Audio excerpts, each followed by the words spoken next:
Hello, everybody watching Midwest Monster Search. Studying again the possibility of the lake monster here in Lake Michigan. I have here with us Professor Jerry Kean from UCLA, University of California, Los Angeles. He is a professor of oceanographic studies, specializing in cetacean studies. I brought him here, and also I must mention he's also a member of Earth Island Institute. I do want to bring this question to him. Professor Kean, is it possible for a lake monster, sea serpent, to be here in the waters of Lake Michigan, finding home, remaining undetected for so long? Is it possible for a creature like that to survive in these waters? And if so, explain how and why. Well, I have to be honest with you. My team has not uncovered any data to suggest this possibility necessarily. Although, even with modern technology, there are gaps in the sort of qualitative and quantitative information that we can collect on large and old bodies of water like Lake Michigan.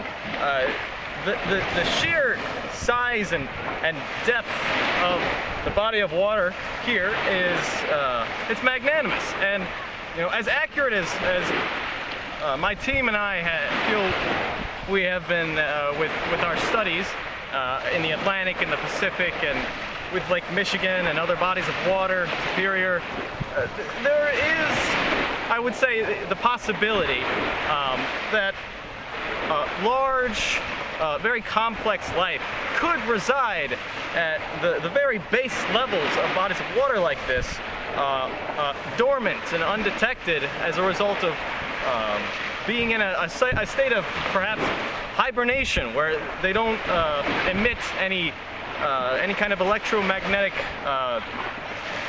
movements or any pulsing.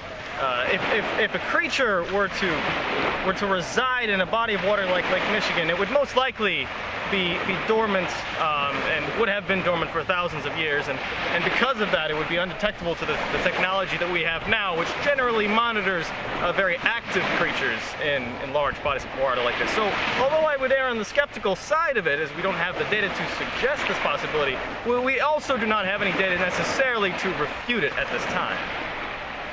All right, thank you. What do you think about all the recent sightings of the creature here? People here off the shores of Evanston, this area of Lake Michigan, seeing large tentacles and such coming out of the water. What do you think about that?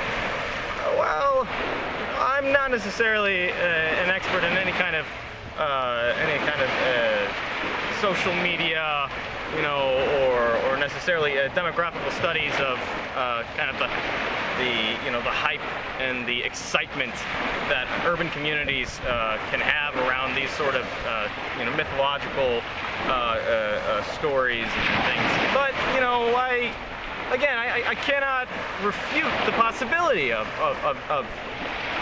this sort of situation, of a creature living here, because, like I said, in science, we cannot prove and we cannot disprove, we can only suggest. So, I'm not in a position necessarily to criticize the vast majority of the sightings that have happened here. Okay. Well, thank you very much for your time, Professor Kean. And we are going to search continuously for the creature and see if we can capture him on film. So I appreciate you watching. Thank you. Thank you for having me on. Yeah, you're quite welcome.